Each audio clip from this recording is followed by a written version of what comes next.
Bienvenue à tous sur le Wrestling News et au programme de l'émission d'aujourd'hui, pas d'Emma, désolé pour les fans d'Emma, on parlera de Seth Rollins et on finira avec le résumé de WWE Raw. Allez, débutons donc avec Seth Rollins. C'est une information importante, appelons ça le karma, le retour du bâton, ou je ne sais pas.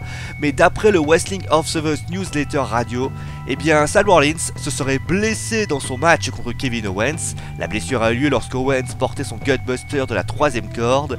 Et à ce moment-là, il ressentait des douleurs et des difficultés respiratoires, ce qui peut en conclure à une blessure aux côtes.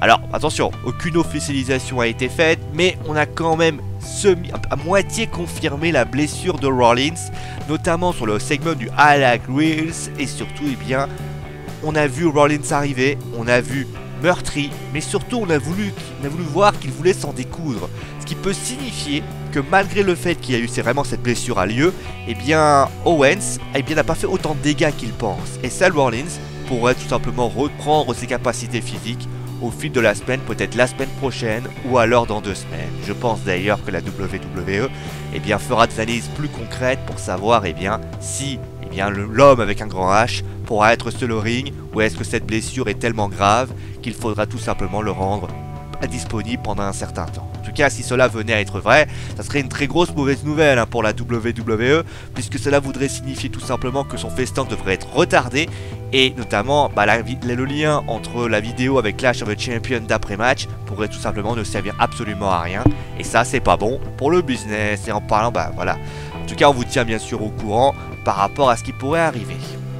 Allez, maintenant on va passer au résumé de WWE Raw, et donc c'est le nouveau champion US qui l'a ouvert avec Roman Reigns, et c'est pour sa revanche, Rusev contre Roman Reigns pour le titre des États-Unis, et pas de vainqueur, double décompte à l'extérieur, et donc après le combat, ça a bagarré ferme, et finalement Reigns a abattu des coups de chaise sur le Bulgare.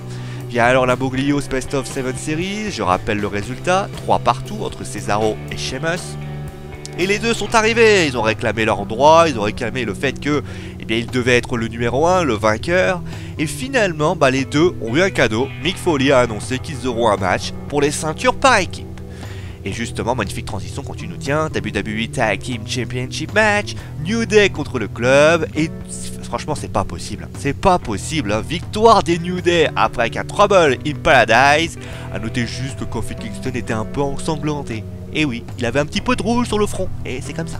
Donc du côté de Bayley, elle bat Anna Field avec sa prise de finition. Nous avons ensuite 2 matchs tag team.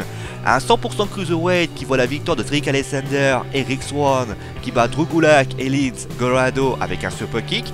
Et pour les petits nouveaux de la ceinture tag team, nous avons eu Cesaro et Sheamus qui ont battu leur premier match ensemble, Nick Cutler et Willie Williams.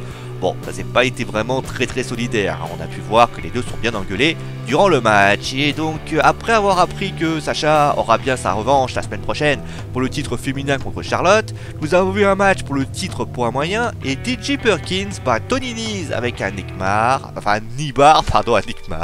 Et alors le Alec Wills, n'importe quoi, sûr.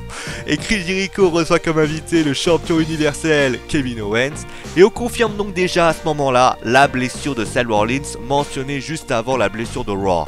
Et Chris Jericho, il le complimente, il dit voilà, c'est bien, t'as prouvé que t'étais le man, t'étais la destruction. Et d'ailleurs il le dit, ah ouais, moi je suis la destruction, je suis quand même détruit l'homme avec un gros H.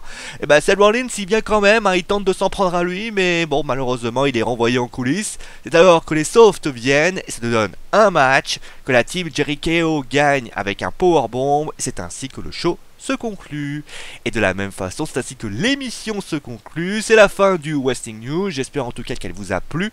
Si vous avez aimé, tout ce que vous avez à faire, c'est de suivre l'émission de demain où vous aurez un résumé de SmackDown, et on parlera également de Triple H. Et oui, Triple H pourrait avoir du galon. Et oui, on en parlera bien sûr demain. En tout cas, j'espère que l'émission, comme je vous l'ai dit, vous a plu. Si vous l'avez aimé, n'hésitez pas bien sûr à mettre un petit pouce. Si vous l'avez kiffé, montrez-la à vos potes. Et si jamais vous l'avez adoré, abonnez-vous. Voilà, simplement, passez donc une bonne journée. N'hésitez pas bien sûr à aimer, partager et à vous abonner. Si vous avez surkiffé cette vidéo, c'est ce que je viens de dire. C'est bien, je me radote moi aujourd'hui, je suis vieux.